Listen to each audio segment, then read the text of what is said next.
mesta. Keby ste napríklad chodili po Košiciach alebo po Bratislave a hľadali by ste nejakú konkrétnu drogériu alebo konkrétny obchod a vedeli by ste, že cieľ vašej cesty je nájsť tento obchod, tak by malo veľký význam, keby ste sa prípadne opýtali niekoho, alebo niekto by vás zastavil, vediac o tom, kam idete a povedal, ideš opačným smerom, tá drogéria je tam.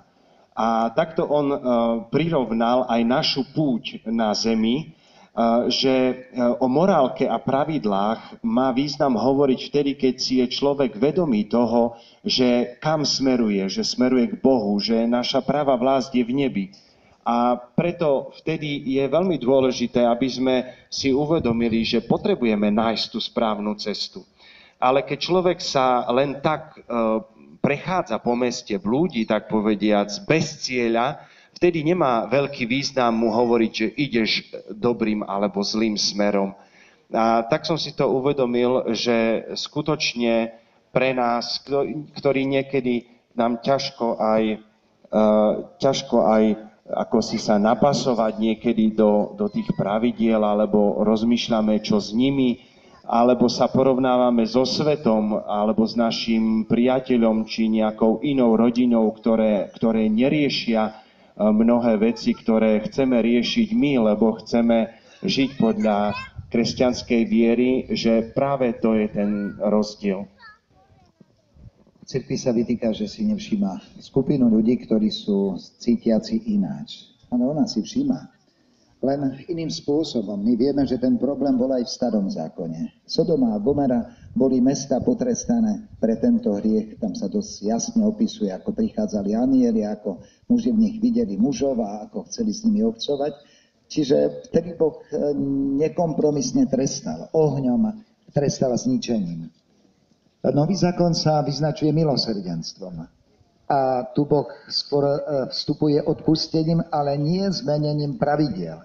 To, čo bolo na počiatku, že Boh stvoril ako muža a ženu, to zostane navždy platné. Čiže v milosrdenstve voči tým, ktorí sú ináč cítiaci, sa nikdy nepredpokladá, že sa zmení vzťah muža a ženy za normálny vzťah muža a muža. To sa nepredpokladá, lebo to nevyplýva z písma svätého. Ale cirkev skôr sa venuje pastoračne týmto a preto aj pri Košickej farnosti je zriadená linka Valentil, kde sa pastoračne a duchovne vedú títo ľudia, ktorí majú zmenenú orientáciu, lebo aj oni musia rovnako zápasiť o čistotu ako aj heterosexuáli.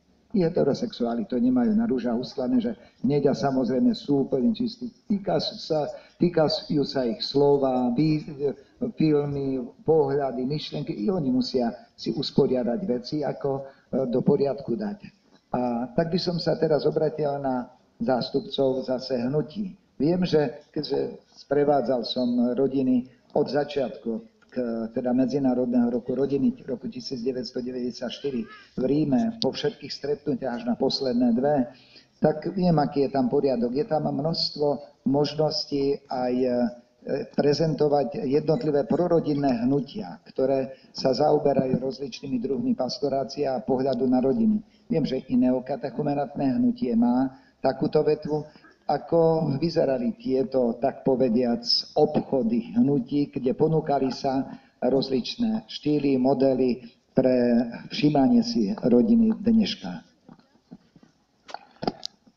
Ďakujem za slovo. Tiež by som chcel ako otec Cyril poďakovať najprv Bohu za túto možnosť a poďakovať bratom a sestrám zo spoločenstiev, ktorí nám umožnili túto cestu. A je to nezaslúžený dar, ak môžem povedať naozaj. Ale to, čo mi hovorí o tom, čo je to cirkev, že cirkev je rodina, ktorá si vie pomáhať, vie obdarovať jedného na úkor seba samého. A som vďačný za túto skúsenosť.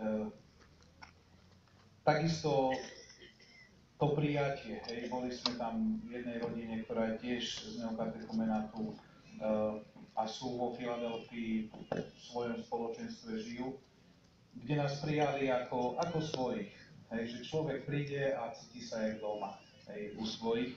Hoci sme si nerozumeli po anglicky, hej, oni hovorili po svojom americky, my tak pomaly a z komunistickej generácie ešte, takže po rusky, hej, sme sa všetci učili v škole.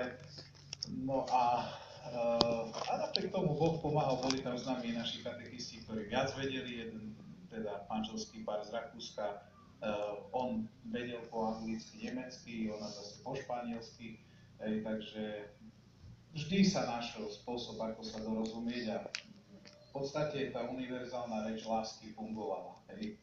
Lebo keď vám niekto sa usmeje, povie vítaj, hej, hoci akej reči, otvorí vám svoj dom, pripraví izbu, strávu, postará sa o vás, tak tomu rozumieme, hej, tam netreba veľa slov.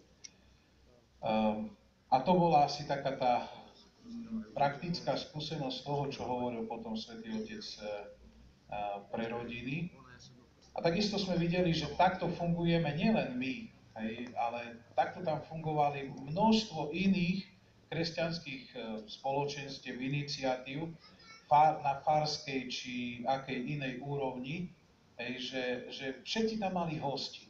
A všetci sa snažili, aby sa tí ľudia, ktorí tam prišli do tej Filadelfie, aby sa cítili ako hostia, aby sa cítili prijatí, že je o nich postarané, že môžu byť doma. Hej,